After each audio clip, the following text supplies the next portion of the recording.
Bienvenue à Bougon, village paisible des Deux-Sèvres. Sa tour de Pise, son église, sa grande muraille. Ah, mais à Bougon, il y a aussi le musée des tumulus. C'est quoi un tumulus? Oh là là. Alors regarde-moi cela. S'ils se prennent un tumulus, il va y avoir des sacrées infiltrations. Mais non, Sam, un tumulus, c'est une tombe qui a au moins 5000 ans. Ah, c'est pas un nuage. Eh non, c'est une tombe préhistorique. Bonjour Hélène. Bonjour. Donc tu es le conservateur du musée des tumulus de Bougon. Tout à c'est ça? fait. Alors il y a quoi à voir au musée de Bougon? Tu as d'abord le musée de préhistoire, donc qui te présente les civilisations néolithiques. Oui. Tu as aussi après un site archéologique, donc qui est constitué de plusieurs monuments mégalithiques. Et puis un parcours qui relie le site à la nécropole avec des animations et des reconstitutions. Ce que j'ai vu, le lieu est quand même très vaste. Oui, le lieu est vaste, il fait à peu près 25 hectares. Eh bien dis donc. Eh oui, c'est une Et belle alors, propriété. on commence par quoi dans tout ça? Eh bien, on va aller voir les tumulus. Ah ouais, allons voir un tumulus. On y va. Tu nous suis?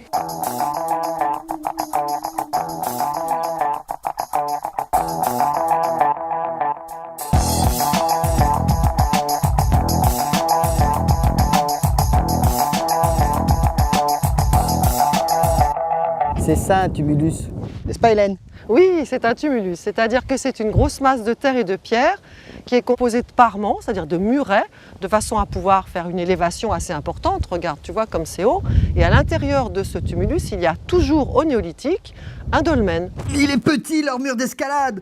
Pourquoi c'est si gros et si grand? C'était d'abord une sépulture qui pouvait contenir des hommes, des femmes, voire des enfants. Ouais. On est à l'époque néolithique et les gens ont cultivé la terre et se sont sédentarisés à cette époque-là. Donc ils marquaient leur présence sur un lieu précis. Combien de tumulus? Eh bien, il y a 6 tumulus et 8 dolmens, à peu près sur 2 hectares, Ouais. ce qui est vraiment beaucoup sur une si petite surface. Et entre le site archéologique et le musée, j'ai vu qu'il y avait des choses à voir, c'est quoi?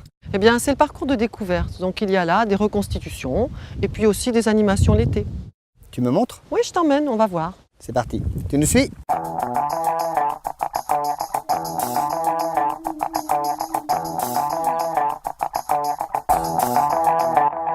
J'ai la dalle. Vous faites camping aussi, c'est ça? Ah non, on ne fait pas camping. Il s'agit de la reconstitution d'une maison qu'on a trouvée lors de fouilles dans le nord du département, Où ça? à Hervaux, fief Baudouin, Et donc c'est de quelle époque à peu près? 3e millénaire avant Jésus-Christ. Pour découvrir le parcours, comment on fait? Eh bien, on peut suivre une visite guidée, on peut prendre un audio guide, on peut le faire éventuellement en visite libre. Et puis, le musée propose aussi des animations pour tous les publics, notamment pour les enfants. Tu me montres ça? Oui, je t'emmène, on va voir ça tout de Allez, c'est suite. parti. On est parti. Tu nous suis?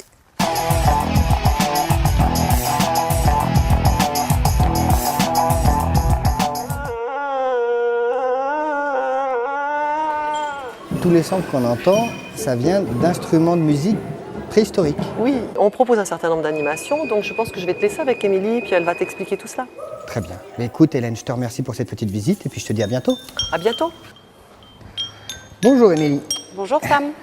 Tu viens de finir une animation avec des enfants, c'est ça? Oui, tout à fait. Alors dis-moi, qu'est-ce que tu leur as montré? Je leur ai montré des instruments de la préhistoire, des instruments de musique. Alors, Oui. ce sont des reproductions que nous avons faites à partir de découvertes archéologiques. On a travaillé différents matériaux qui sont d'origine naturelle, comme ici le lithophone, qui est fait en silex, ici en argile, ici des petites maracas, donc des hochets. Une fois qu'on a essayé et compris à quoi servaient ces instruments, les enfants en ont fabriqué et les ramènent chez eux. Ah ouais. Oui, tout à fait. Et alors, il y a d'autres animations sur le site? Oui, il y en a beaucoup, en fait, toujours autour de la thématique de la préhistoire. Donc, ça va de tailler du silex à allumer du feu avec les techniques préhistoriques. Il y a des démonstrations l'été et puis des ateliers avec les familles ou avec les scolaires. On a une très grande flexibilité. Écoute, je te remercie, Émilie, pour Je toutes t'en ces prie. explications. On voit toutes les animations. Et je te dis à bientôt alors. À bientôt, Sam. Nous nous retrouvons très prochainement sur Internet pour découvrir un nouveau site en Deux-Sèvres. Mais lequel? Surprise!